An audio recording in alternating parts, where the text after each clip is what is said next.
Go where your best prayers take you. Unclench the fists of your spirit and take it easy. Breathe deeply of the glad air and live one day at a time. Know that you are precious and learn to trust.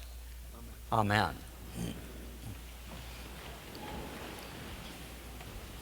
Well, good morning to all of you. I hope you're enjoying this great weather. It's finally cooled off. Oh, it's just so crisp and beautiful. And to all of our brothers and sisters who made the pilgrimage to the West Coast, we hope they travel easily and well as they get back from that ball game yesterday. You know, it's interesting. The gospel today is really powerful. It's about the image of losing things. Did you miss it? And it is just so strong. We talked about this morning in adult ed. It's just a very, very powerful image. And so I was thinking about losing things this week. And I recalled something I lost one time. I was in transition, moving from Shelbyville, Tennessee to Knoxville. And you know how it is. You know how moving is? Oh my gracious. I'm sorry. Hold it. Hold it. I have to call you back. No, tea times, we'll talk about that later. Goodbye. Sorry. I'm so sorry. I'm sorry. Didn't mean to. Whoa. Turn that thing off. You know what? Chris and I set you up. Thank you, Chris. He's my culprit in crime. You can't get away from these things, can you? You really can't. You know, it started, though, we started using them. They're fabulous. How many of you have a smartphone? Come on. Everybody's got smartphones. And if you don't, you're going to have one. You say you're not, you're going to have a smartphone. Everybody has a smartphone. I remember the first time I used mine, I was in the city, and I was totally lost. I was with the family, and popped that map up and went, this is the finest thing since sliced bread. Holy smoke. This is incredible. But I want you to know now, just like Chris found me, these things find you. It's flipped around. I know a woman who went to a restaurant last week, went to a restaurant she always goes to, sat down. Her phone did not ring. Now it buzzed because she has it on buzz when she gets texting. She looks at the text and it said, "Hi, Missy. We're so glad you're dining with us today. Thank you for coming in. You always order Diet Cokes. Have one today."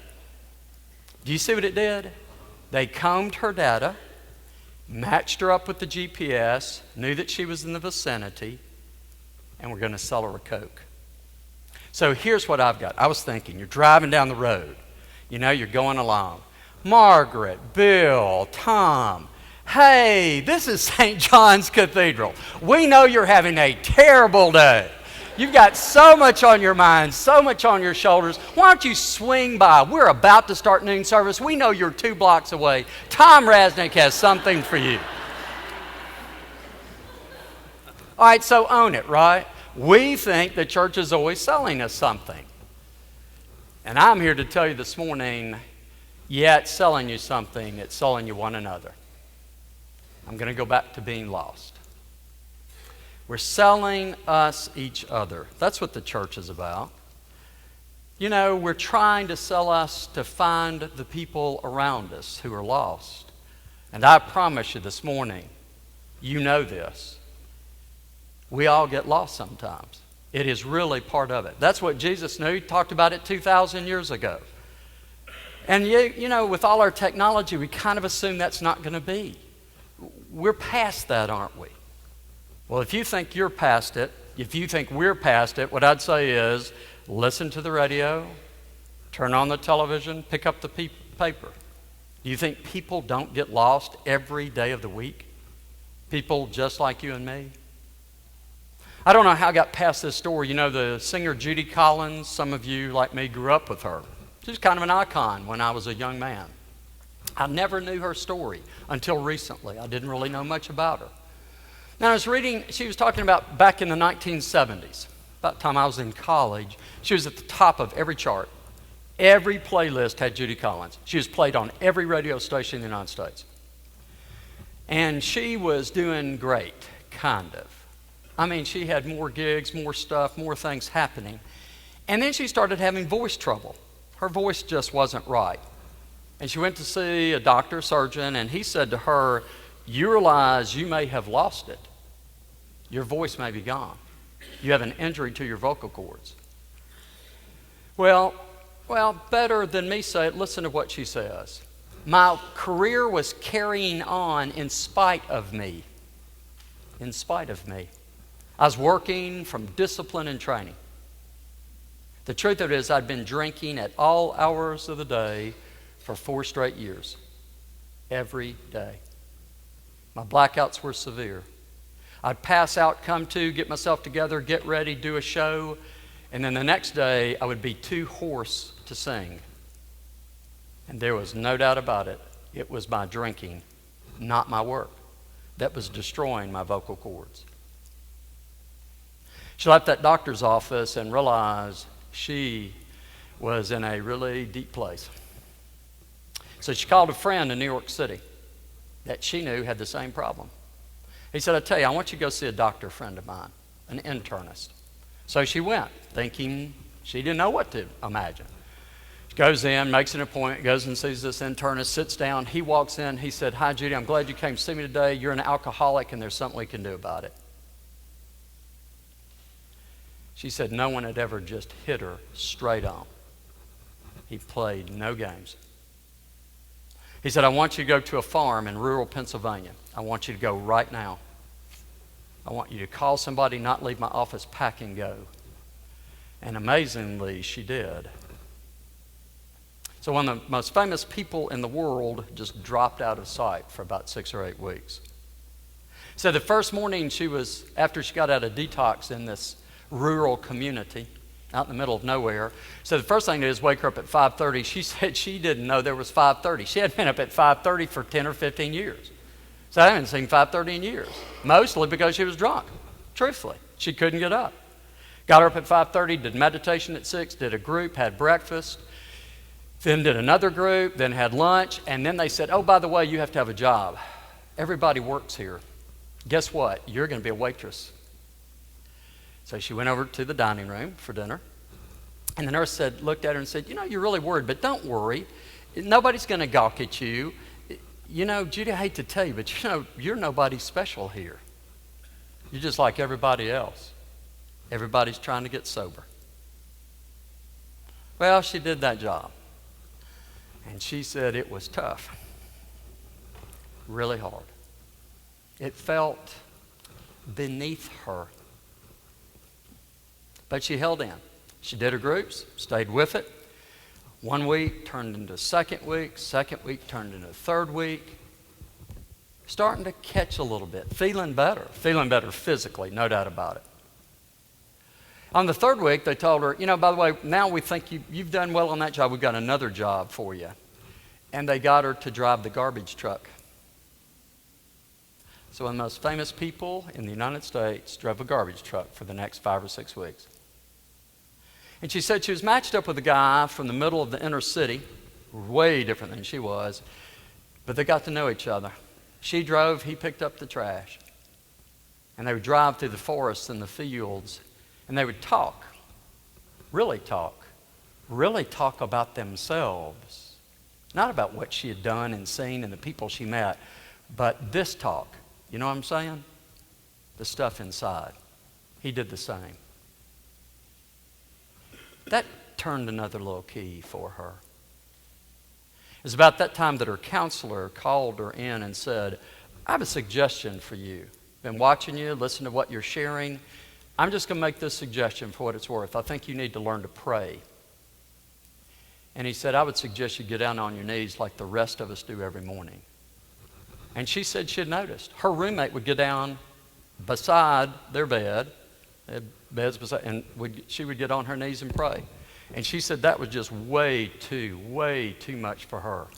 Said way too vulnerable. Couldn't do it. But she tried. And she said she started praying. And she got down on her knees to pray. And finally, somewhere in there, what happened to her is what we always hope happens. She said, I figured out I had to surrender. And she says she found God. And when she found God, she found herself. And she found her future. You know, today's lessons are no different than the story I just told you. Jesus says there was a shepherd who lost a sheep. There was a woman who lost a coin. But the lesson Jesus is teaching is not about finding stuff. We know that. It is about finding people like you and me. I'm going to say it again. Everybody gets lost. We can deny it, ignore it, excuse it, but all of us get lost. Let me tell you another story. Let's try this one. Doug was just an incredible young, idealistic young guy. Didn't know what he wanted to do, thought he'd do social work, thought he'd join the Peace Corps. He ended up in seminary in England. He went to seminary. And then he thought he'd like to have the life of a missionary. And believe it or not, he got his wish. They assigned him, the Anglican Church assigned him to India. And the first thing he did when he got in country in India was to go to language school. Because the number of dialects in India, I assume, are just numerous. And he needed to speak the language if he was going to be a priest in that culture. And it was hard. And he said day after, it just felt like a failure. It was just like crawling through mud. And his identity was tied to the language, was tied to his work. So he tried to work without the language, and he was having a tough time. He had a little bitty church. It just wasn't working. It wasn't but a few weeks into his experience in India that he contracted tuberculosis, which was common at the time. And he was sent to a sanitarium in order to recover. So he was already feeling bad, and then he got sick. When he went to the sanitarium, he thought, what am I going to do? I'm going to have to be here for several months. How am I going to be a priest? I'm still struggling with the language. I don't know anybody. He said it was worse there. People were just kind of ignored him. And he got pretty low about it. Well, one night he heard another patient in his ward coughing. There was an older man, very old man, at the end of the hall, kind of down, and the rooms were open. He could see there were kind of curtains drawn, but he could kind of look across and see the old man. And the old man was kind of sitting up and coughing. It woke him up. Not unusual for a tuberculosis ward. But then he saw the old man try to get up, fell back, got up, fell back, stood on his feet, and literally fell back on the bed. Well, he settled in. He didn't think much about it till the next morning when the nurse came in as the sun came up. And clearly the old man had tried to go to the bathroom and couldn't get there. The nurse was not happy because she had to wash him, change his bedclothes, and her voice was kind of raised. And the longer she was beside him, it was more raised. And so Doug was watching this down the hall. He could see it. And then she got so irritated that at some point she took the back of the hand and hit this old man in the head, slapped him. Well, the next night, the old man started coughing again. And Doug sat up and looked at him, and again, here he goes. He tries to get up, and he falls back. And Doug decides he's going to do something about it, so he goes up there and helps the old man out of bed and takes him to the bathroom and stays with him and cleans him up and puts him back to bed. He did not want to do that. Did not. And when he did it, the old man gently looked up at him and did this, kissed his hand and patted Doug's cheek. Well, the sun came up the next morning, and when Doug opened his eyes, it scared him to death because there was somebody standing beside him by the bed, standing just like this. And he looked up, and it was another patient on the ward who hadn't said a word to him and was holding a hot cup of tea for him. And later, when it was breakfast time, one of his fellow patients went and got his breakfast and brought it to him. He noticed that nurses and doctors were coming by to chat with him, and people were making an opportunity, an attempt to communicate with him, knowing his limited language skills. It wasn't long before his language skills increased, right there in the sanitarium.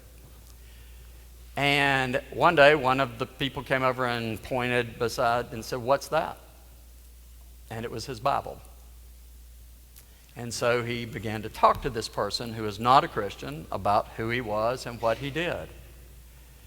And before he left the sanitarium, he had started a little small congregation of people interested in listening about this person, Jesus.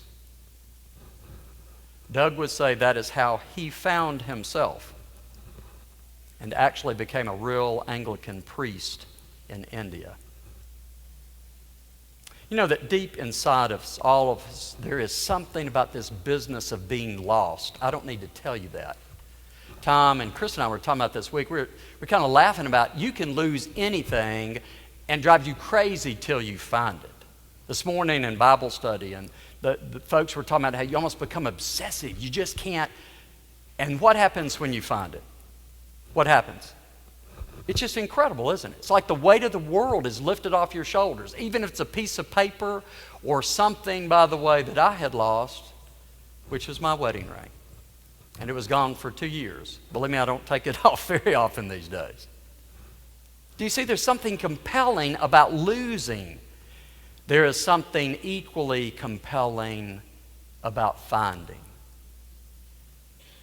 You know, it's never called lost, is it? It's always called the lost and found.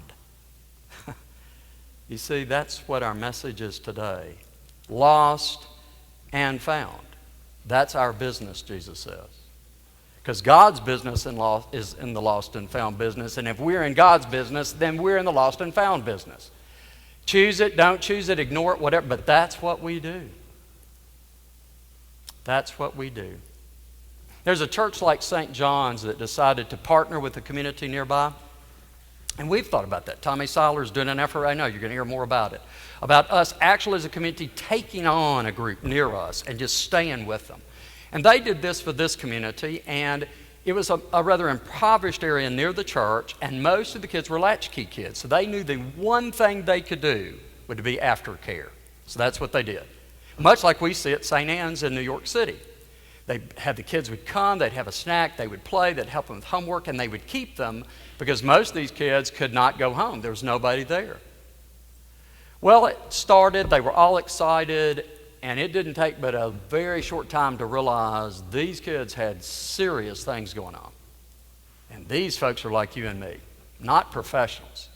They just had good hearts, good minds, trained in lots of things. But one boy in particular just tried their patience every day. His name was Brandon. When he came, they started with 20, 25 kids. He would always be on the outside. He was always acting out. He was always punching, pulling. He was always misdirecting whatever was happening. And they kind of just did the best they could to ride with it. Well, the teacher, April McClure, found out more about Brandon. Father was in prison. Mother had left him. He lived with his grandmother. His grandmother worked long hours. There was nobody at home till 6 or 7 in the evening. His grandmother would leave early. And for Brandon's sake, they thought they needed to dig in harder, so they did.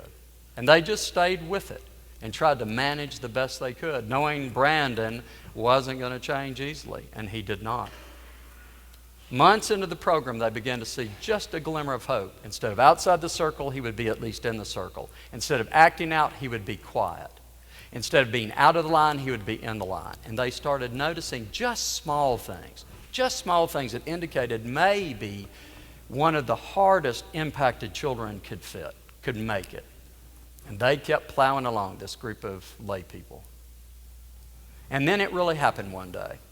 April said that when he started to leave, all the kids left, he went out, he came back to her and grabbed her around the hip and gave her a hug. And he had not done that. He had not touched anybody. He had not let anybody touch him, get close.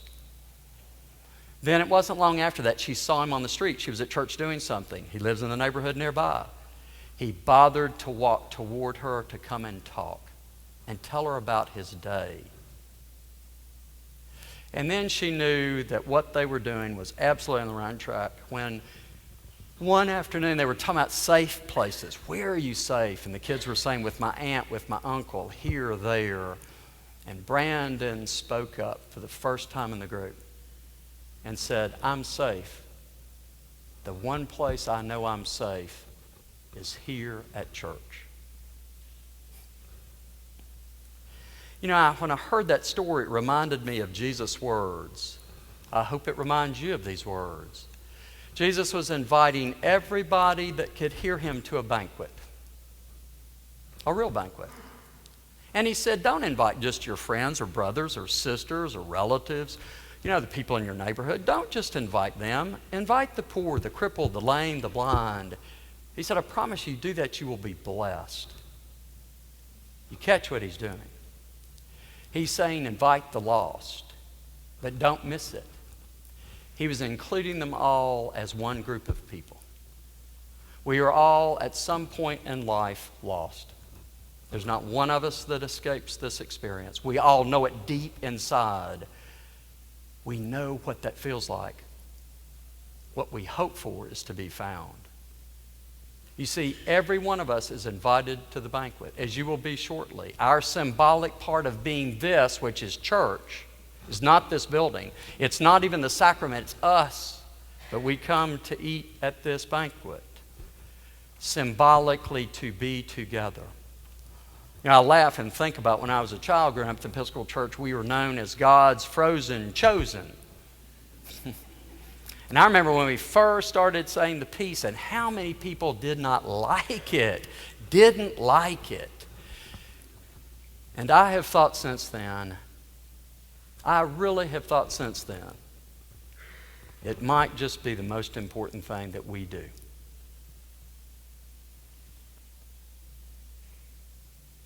Amen.